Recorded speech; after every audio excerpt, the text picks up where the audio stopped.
मानिसको जीवनमा घटना र दुर्घटनाहरू परिरहन्छन्।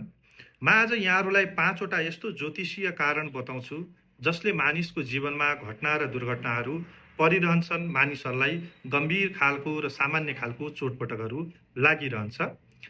1 नम्बरमा, यदि जन्मलग्न कुण्डलीमा मङ्गल ग्रह वृश्चिक राशिमा बसेको छ र उक्त मङ्गल ग्रहलाई कुनै पनि शुभ ग्रहको दृष्टि यदि परेको छैन भने त्यस्तो व्यक्तिको जीवनमा घटना र दुर्घटनाहरू परिराख्ने हुन्छ।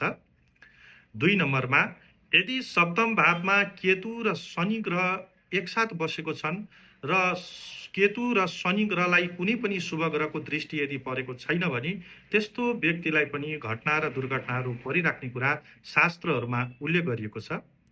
तेस्रो नम्बरमा, यदि लग्नको मालिक अर्थात् लग्नेश र मङ्गल ग्रह तेस्रो भावमा, जन्म कुण्डलीको तेस्रो भावमा सँगै बसेको अवस्थामा छन् यदि भने पनि त्यस्तो व्यक्तिको जीवनमा हात हतियारबाट चोटपटकहरू लाग्ने, घटना र दुर्घटनाहरू पर्ने, घटना र दुर्घटनाबाट शरीरका अङ्गहरूमा चोटपटक लाग्ने कुरा शास्त्रहरूमा उल्लेख गरिएको छ।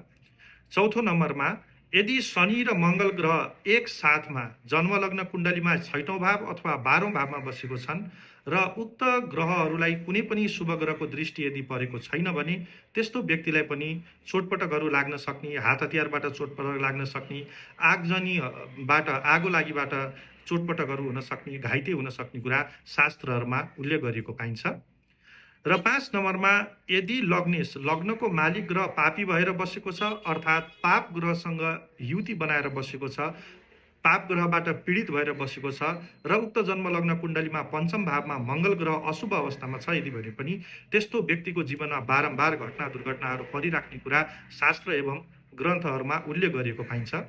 तपाईहरूलाई यो विषय कस्तो लाग्यो? कृपया आफ्नो प्रतिक्रिया दिनुहोला।